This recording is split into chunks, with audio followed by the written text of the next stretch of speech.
Sometimes the monster has a human face, and sometimes the person who saves you is the one you were taught to hate. This is a story about war, but not the kind you've heard before. It's about a woman who had every reason to let men die and chose not to. It's about the moment when hatred met humanity and lost. It's about what happens when everything you believe is tested by reality, when the propaganda falls away and all that remains is the raw, brutal truth of what we do to each other. When you realize that the line between good and evil isn't drawn between nations or uniforms, but runs through every human heart. This is a story that will make you uncomfortable, because it asks a question most of us never want to answer. What would you do if the enemy needed your mercy? Winter, 1945. Germany was dying. The Allied bombs fell like judgment from the sky, day after day, night after night. Cities that had stood for 1,000 years were reduced to ash and rubble. Berlin was burning. Dresden had been obliterated. Hamburg was a graveyard. The streets were filled with the dead, bodies frozen in the positions they'd fallen, covered in snow like forgotten monuments to a war that had consumed everything. The air tasted like burning metal and despair, like smoke and death and the acrid chemical smell of explosives that never quite left your lungs. You could taste it on your tongue, in your food, in your water. The war had poisoned everything. In a small village near the Austrian border, far from the grand cities and the famous battles, stood a farmhouse. It was modest, simple, the kind of place that war should have forgotten. A 2-story structure with faded yellow paint, a sagging roof, and windows that rattled in the wind. There was a small vegetable garden, mostly frozen now, and a barn that leaned slightly to one side, its wood weathered gray by decades of wind and rain. But war forgets nothing. War finds everything eventually. Inside that farmhouse lived a woman named Helga Schneider. She was 34 years old. Her hands were rough from years of farm work. Her face was lined with exhaustion. Her eyes had seen too much. Helga had been a school teacher before the war. She taught children how to read, how to write, how to see beauty in poetry and music. She believed in kindness, in education, in the quiet dignity of a life well lived. But the war had taken all of that away. Her husband, Friedrich, had been conscripted in 1941, sent to the Eastern Front. He wrote letters at first, short, careful letters that said very little because the censors were always watching. Then the letters stopped coming. She never found out what happened to him. Some said he died at Stalingrad. Others said he was captured by the Russians. Helga didn't know which was worse. Her 2 sons, Thomas and Wilhelm, were taken in 1944. They were 17 and 15. Boys. Just boys. They gave them uniforms and rifles and sent them to defend a country that was already lost. Thomas was killed in France. Wilhelm disappeared somewhere in Poland. Within 3 years, Helga had lost everything. But she kept the farm running, because what else could she do? The crops didn't care about grief. The animals didn't care about war. Life continued, even when it shouldn't. She was alone now, alone in a dying country, surrounded by the wreckage of everything she'd ever known. And then, one frozen February morning, everything changed again.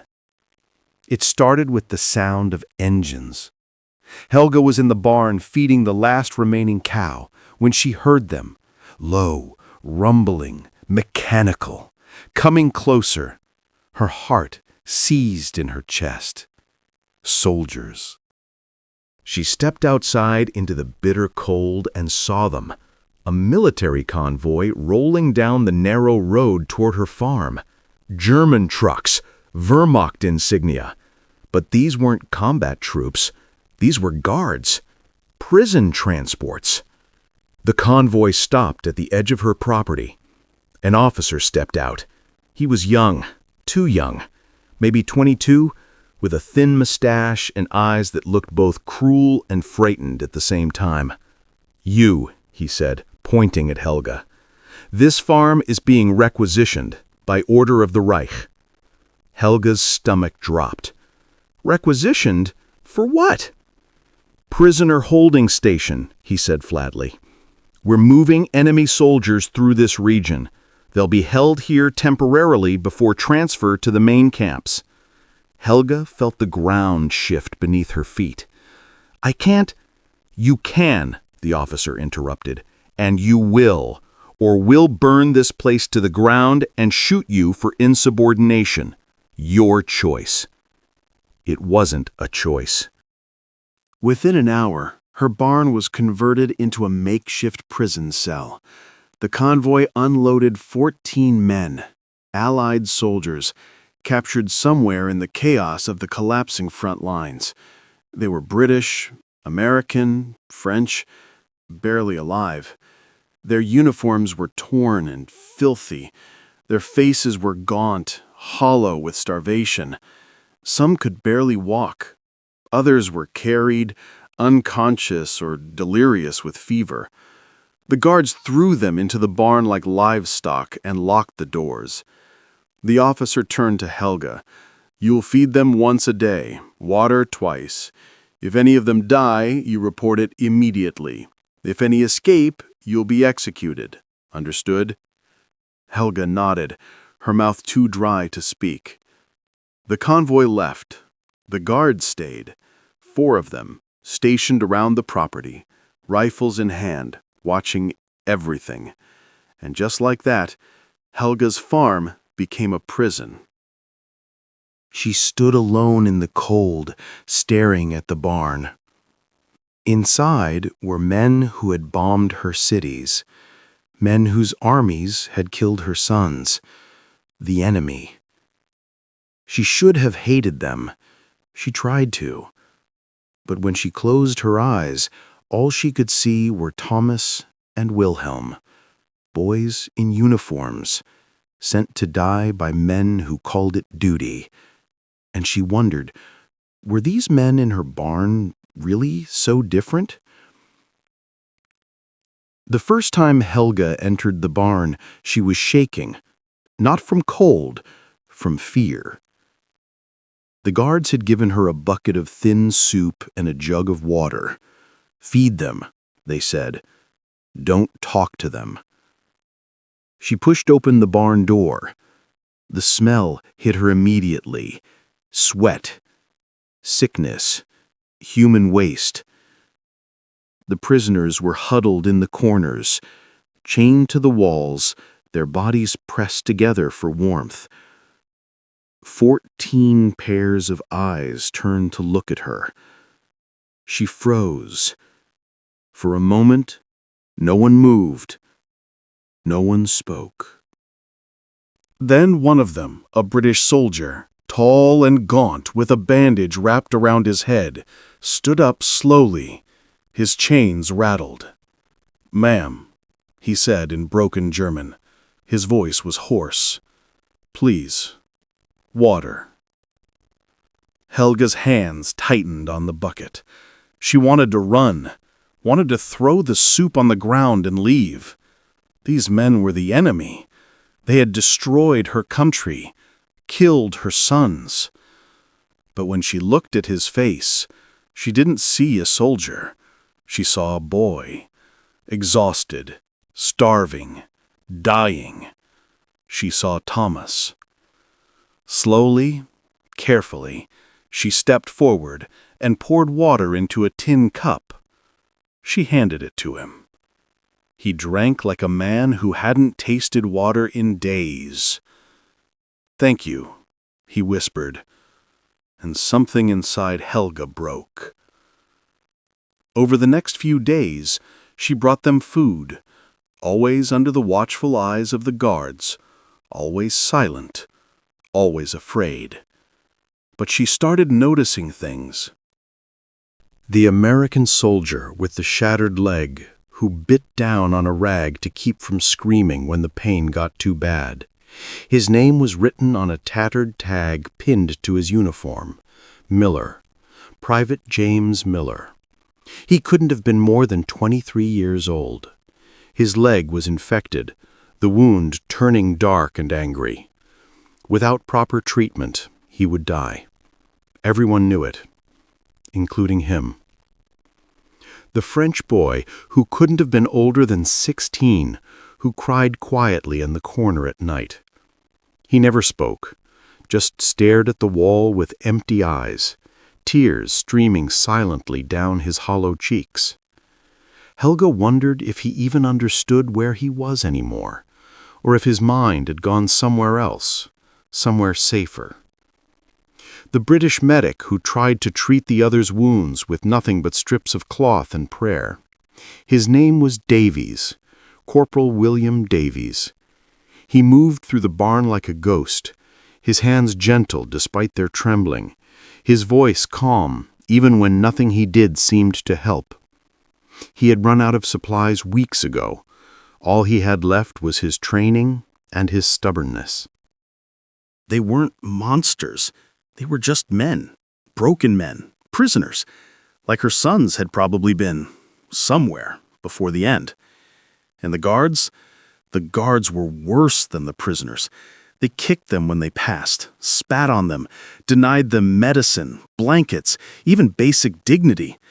One of the guards, a man named Klaus, seemed to take particular pleasure in cruelty. He would stand outside the barn and laughed when the prisoners moaned in pain. He called them animals, vermin. Helga watched it all, silent, powerless. But something was building inside her. A rage, a grief, a terrible, desperate question. How did we become this? Every night, Helga lay awake in her bed, staring at the ceiling, listening to the sounds from the barn, the coughing, the moaning, the whispered prayers in languages she didn't understand, and she thought about her sons. Thomas had been kind, too kind for war. He used to rescue injured birds and nurse them back to health. He cried when their dog died, and they sent him to France with a rifle and told him to kill.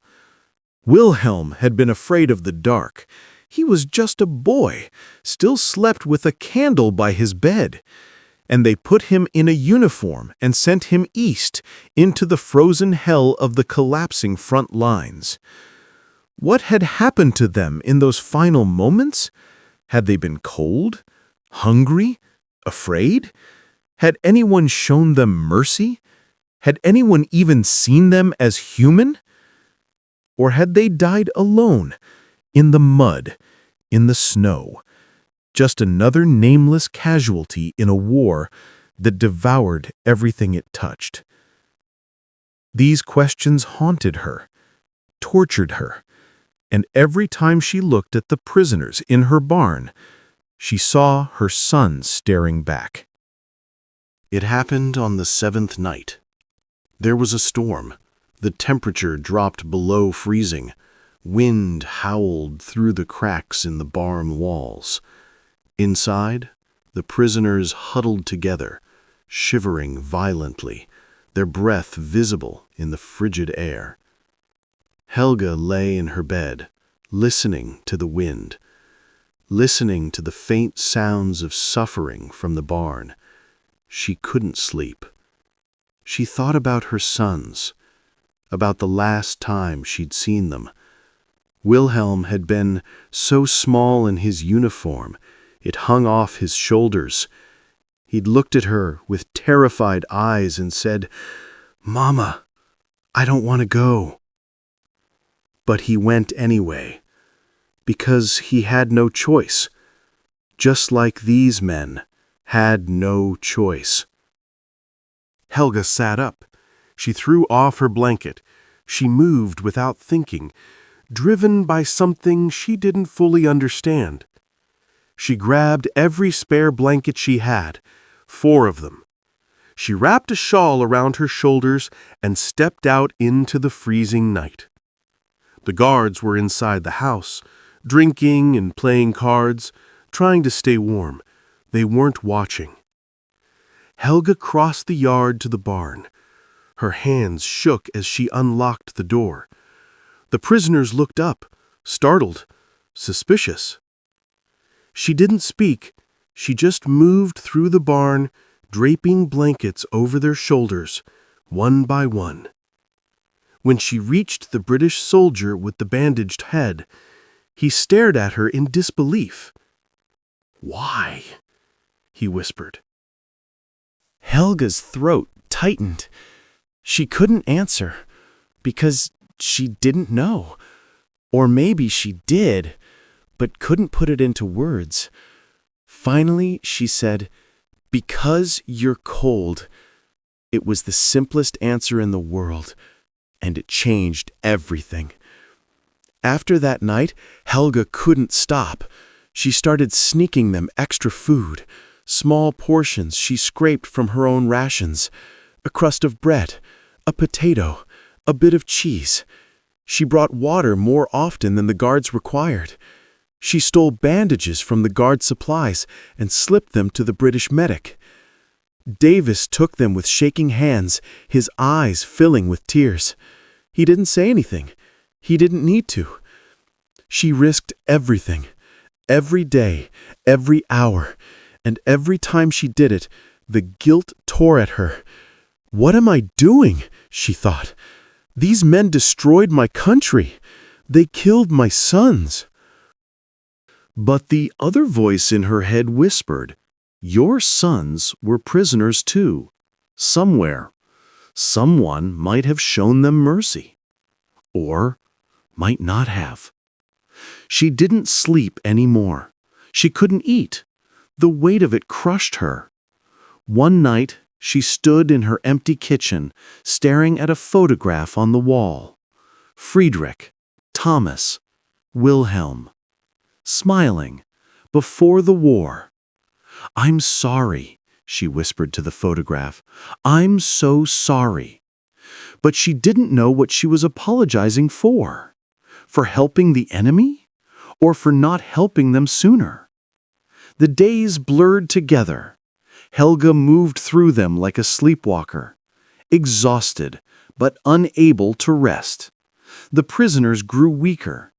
Private Miller's leg was getting worse. The infection was spreading. Davies did everything he could, but it wasn't enough. The French boy stopped crying. He just sat in the corner, completely still, his eyes open but seeing nothing. Helga tried to give him extra food, but he wouldn't eat. He was disappearing before her eyes, fading into something less than human. And Klaus, the cruelest of the guards, watched it all with satisfaction. He seemed to enjoy their suffering, as if their pain validated something inside him, some dark belief that these men deserved everything they got. Helga hated him, more than she'd ever hated anyone. It all came to a head 2 weeks later. One of the prisoners, the French boy, got sick. Really sick. Fever, delirium. His body shook uncontrollably. The British medic begged the guards for medicine. They laughed in his face. "Let him die," Klaus said. "One less rat to feed." Helga heard it through the window. She felt something snap inside her. That night, she didn't ask permission. She took the last vial of medicine she had, something she'd been saving just in case she got sick, and she brought it to the barn. But Klaus saw her. "What do you think you're doing?" he barked, stepping into her path. Helga stopped. The vial was in her hand, hidden beneath her shawl. "Feeding them," she said quietly. "Liar!" Klaus stepped closer. His breath smelled like schnapps. "You're helping them. I've seen it." Helga's heart hammered in her chest. "They're dying." "Good," Klaus spat on the ground. "That's what they deserve. They're human beings." Klaus's face twisted with rage. "They're the enemy! They killed your sons, you stupid woman! And you're giving them blankets, food, medicine?" Helga stared at him, and for the first time, she didn't feel afraid. "My sons were prisoners too," she said, her voice trembling. "Somewhere. Maybe they froze to death. Maybe they starved. Maybe someone showed them mercy. Or maybe no one did, and that's why they're dead." She stepped forward, looking Klaus directly in the eyes. "I can't bring my sons back, but I can make sure someone else's son doesn't die alone in the cold." Klaus raised his hand as if to strike her, but he didn't. He lowered his arm slowly, his face pale. "You're insane," he muttered, and he walked away. Helga stood there, shaking, the vial still clutched in her hand. She waited until Klaus was gone, then slipped into the barn and gave the medicine to Davies. He administered it to the French boy immediately, his hands steady despite everything. The next morning, the boy's fever had broken. He was still weak, still hollow-eyed and broken, but he was alive. Davies looked at Helga with something close to reverence. "You saved him," he whispered. Helga shook her head. "I just gave him a chance." The next morning, the convoy returned. The prisoners were being moved, transferred to a larger camp deeper inside Germany. Helga watched from the window as they were loaded into trucks, their chains clinking, their faces hollow with exhaustion. The British soldier with the bandaged head looked back at her as he was shoved into the truck. He nodded once, just once, and Helga understood. He knew what she had done, and he was grateful. The convoy left, the guards left. The barn was empty. Helga stood alone in her farmhouse, staring at the place where the trucks had been. She felt lighter, as if some crushing weight had been lifted from her chest. She had spent years drowning in grief and rage, hating the world, hating the war, hating the enemy. But in those 2 weeks, she had done something she didn't think was possible anymore. She had chosen mercy, and in doing so, she had found something she thought was lost forever: her humanity. The war ended 3 months later. Germany surrendered. The bombs stopped falling. The camps were liberated. Helga never saw the prisoners again. She never learned their names, never found out if they survived. But she carried them with her, always. Years later, when people asked her about the war, she would say only this: "I lost everything. My husband, my sons, my country, that no one ever knew about, but she knew, and that was enough." Because in the end, war doesn't care who's right. It only cares who's left. And sometimes, the only way to survive is to stay human.